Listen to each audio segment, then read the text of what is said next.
Tunjangan PNS Solo dipotong demi tangani corona, nggak usah diributkan, itu urusan internal. Ditulis oleh Widodo Ekspedisiworld.com. Halo, selamat menyaksikan informasi dari channel Tanda Seru.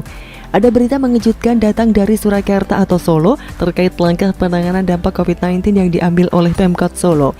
Gibran Raka Buming Raka, Wali Kota Solo, membuat kebijakan memotong tunjangan, tepatnya tambahan penghasilan pegawai atau TPP Pegawai Negeri Sipil atau PNS di lingkungan Pemkot Solo. Seperti saya baca dari lansiran detik.com, Sabtu pagi 30 Juli. Namun kebijakan yang diarahkan untuk menambal defisit anggaran Kota Solo tersebut bukanlah keputusan sepihak dari Wali Kota, melainkan sudah berdasarkan persetujuan bersama. Menurut Ketua DPRD Solo Budi Prasetyo, kebijakan tersebut sudah dibahas bersama Badan Anggaran atau Banggar DPRD Solo dan telah disetujui oleh DPRD Solo. Totalnya senilai 19 miliar rupiah yang tak hanya berupa pemotongan tunjangan bagi para PNS Solo, tetapi sekaligus berupa semua kegiatan yang terkait aktivitas para abdi negara di kota Solo itu, termasuk pembangunan gedung BPBD, kegiatan dinas ditunda, makan minum, dan sebagainya. Meski mendukung penuh kebijakan tersebut, pengecualian untuk pemotongan TPP diusulkan oleh anggota fraksi PDI Perjuangan DPRD Solo, khususnya yang ditujukan bagi tenaga kesehatan yang bertugas di puskesmas.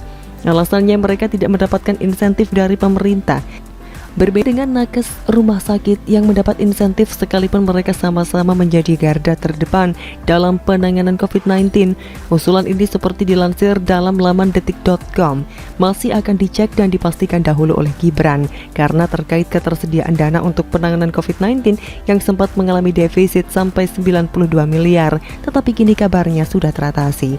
Bagi saya, tak ada yang aneh dengan kebijakan ini. Gibran selaku wali kota sudah berkoordinasi dengan DPRD Solo dan mendapat persetujuan, jadi bisa dibilang kebijakan ini adalah urusan internal dari Wali Kota dan DPRD Solo selaku pembuat kebijakan resmi terkait pandemi COVID-19. Meski mungkin akan ada ketidakpuasan atau sedikit protes dari para PNS karena TPP-nya dipotong, ya tidak apa-apa, itu hal yang wajar.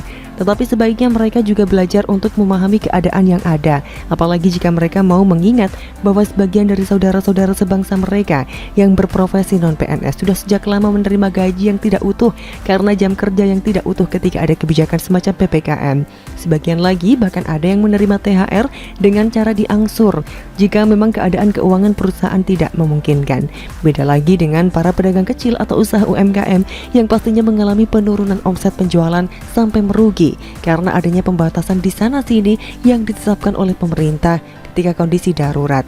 Meski seminggu terakhir agak dilonggarkan lagi, jadi saya harap tidak ada yang mengeluh atau protes terlalu keras. Cukup dibahas bersama pasangan saja, atau kalau masih jomblo ya curhat sama sohibnya. Tidak usah sampai keluar-keluar ke media daripada nanti malu sendiri. Itu kalau ada, tapi saya harap tidak sampai begitu karena kita sama-sama ada dalam situasi prihatin. Selain itu, langkah yang dilakukan oleh Pemkot dan DPRD Solo ini terbilang masih sangat wajar dan tidak buruk-buruk amat jika misalnya dibandingkan dengan kepala daerah mana itu yang mengaku sudah kehabisan uang tapi malah sibuk keluar-keluar di media daripada menunjukkan upaya yang lebih keras lagi untuk menangani dampak pandemi provinsi yang dipimpinnya.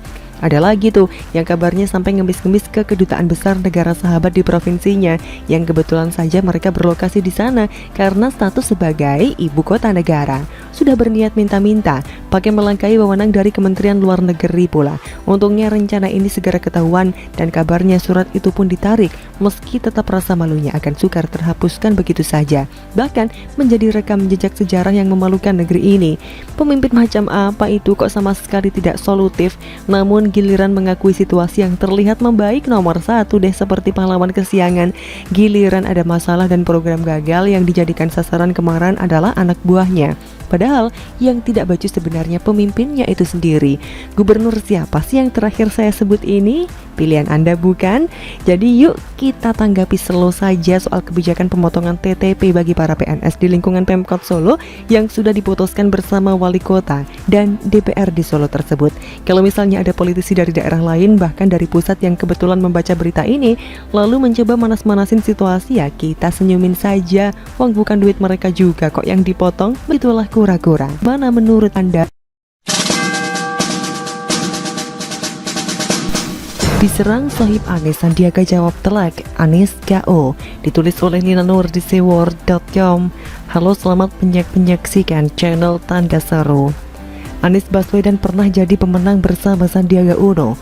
Mungkin saat itu Anies merasa lebih superior ketimbang Sandiaga karena Anies sudah pernah jadi menteri, sudah pula ikut meramaikan kontestasi Pilpres 2014, ikut dalam tim Jokowi. Bahkan sebelumnya, Anies sudah pernah ikut dalam konvensi Capres Partai Demokrat. Artinya dari segi politik pengalaman Anies jauh lebih banyak ketimbang Sandiaga. Ketika memenangkan Pilkada DKI Jakarta pun, Anieslah yang utama. Sementara Sandiaga kan hanya sebagai wakil gubernur. Anies merasa karir politiknya sudah sesuai jalurnya. Beberapa tahun lagi, Anies akan menepak lebih jauh menuju Pilpres 2019. Anies sudah siap mengikuti jejak Jokowi. Harapannya ya jadi capres dan Prabowo lah yang jadi wakilnya. Seperti Jokowi yang memenangkan Pilpres 2014 dengan wakilnya JK yang berusia lebih tua. Namun apa daya, mau untung malah buntung. Justru Sandiaga yang dipilih oleh Prabowo untuk mendampinginya, bukan Anies. Anies pun tidak bisa apa-apa. Mau protes gimana? Wong Prabowo lah yang mengusung dia jadi gubernur DKI Jakarta kan? Mungkin Anies masih menyimpan rasa sakit hati terhadap Sandiaga, sehingga dia pun seperti ngambek, tidak mau cepat-cepat menentukan pengganti Sandiaga. Sekitar 1 tahun 9 bulan lamanya, posisi Wagub DKI Jakarta kosong. Anies jadi one man show sampai akhirnya digantikan oleh Ahmad Riza Patria pada bulan April 2020. Bahkan mungkin Anies pun mensyukuri ketika pasangan Prabowo Sandi kalah di Pilpres 2019. Salah sendiri kok tidak berpasangan dengan Anies. Bisa jadi itu yang ada dalam benak Anies. Tapi Anies tidak menyangka bahwa pada akhirnya Sandiaga mendapatkan posisi lagi sebagai pejabat publik, yakni dengan diangkat sebagai Menteri Pariwisata dan Ekonomi Kreatif atau Menparekraf. Sebuah posisi yang sangat bagus buat karir politik Sandiaga. Jika Sandiaga berhasil menjalankan tugasnya dengan baik, jalan karir politik Sandiaga pun terbuka lebar. Sebab Menparekraf, Sandiaga punya kesempatan untuk berkeliling Indonesia, dekat dengan publik, sampai nanti tugasnya selesai di 2024. Pas banget ya, sementara Anies sedang terperangkap dengan berakhirnya jabatannya pada tahun 2022 dan tanpa jabatan publik hingga 2024. Apes benar, Menteri Sandiaga cukup terlihat kinerjanya membantu Presiden Jokowi menangani pemulihan ekonomi. Saya lihat Sandiaga terlibat di berbagai kegiatan, ada workshop, pameran, forum diskusi, hingga mengadakan kunjungan kerja ke berbagai pelosok Indonesia. Menteri Sandiaga juga banyak memberi semangat pada para pelaku industri pariwisata yang kena imbas terburuk dalam masa pandemi ini. Ada 34 juta rakyat Indonesia yang menggantungkan hidupnya dari pariwisata dan ekonomi kreatif. Sebuah tantangan besar buat Menteri Sandiaga. Ada saja ide dan inovasinya yang mendukung semangat dan kegiatan pemulihan ekonomi. Misalnya, ketika Menteri Sandiaga dan para pengusaha hotel Garut sepakat untuk mengibarkan bendera merah putih, mengganti bendera putih yang sekarang banyak dikibarkan oleh pelaku usaha. Ini ide bagus ya.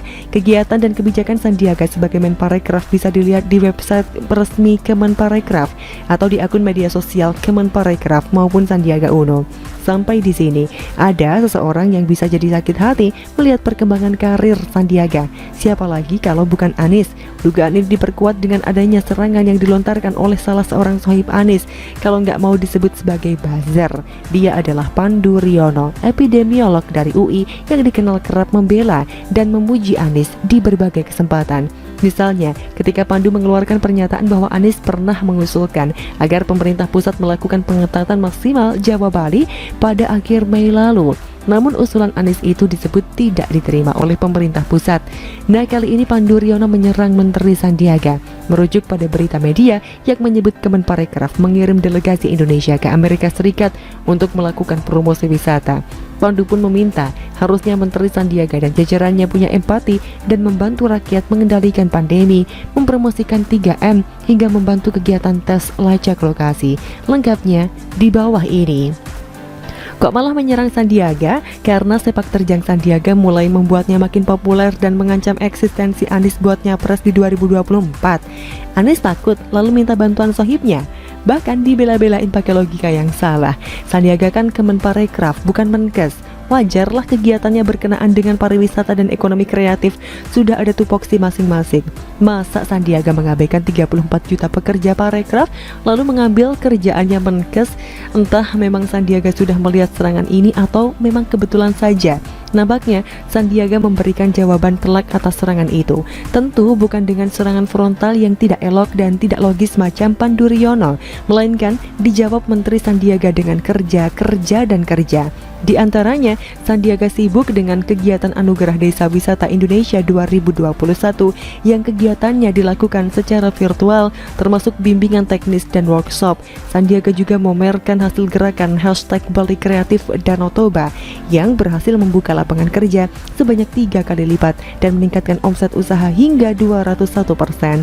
Ada pula program Spice Up the World, di mana 4.000 restoran disiapkan untuk go internasional, dibantu oleh jajaran Konsulat Jenderal RI dan para diaspora di luar negeri. Beritanya bisa dilihat di akun medsos Sandiaga Uno.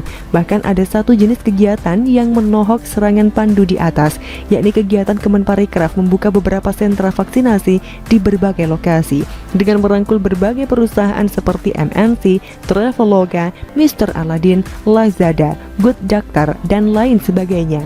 Nah, Pandu Riono sudah bikin apa buat membantu penanganan COVID dan pemulihan ekonomi? Sudahkah setaraf dan sebanyak Menteri Sandiaga? Tanya juga sohibnya. Selain keluyuran ke makam dan ke daerah lain di saat angka COVID naik, Anies sudah bikin apa buat warga Jakarta? Apakah sudah sebanyak Menteri Sandiaga? Saya bahkan yakin jika dibandingkan soal kinerja, Sandiaga sekarang jauh lebih unggul ketimbang Anies. Ketika Anies masih saja menata kata, Menteri Sandiaga sudah banyak bekerja, kerja, dan kerja. Mana makin populer saja loh. Tidak heran kalau Anies sekarang merasa sangat tersaingi, selalu dari kura-kura. Bagaimana menurut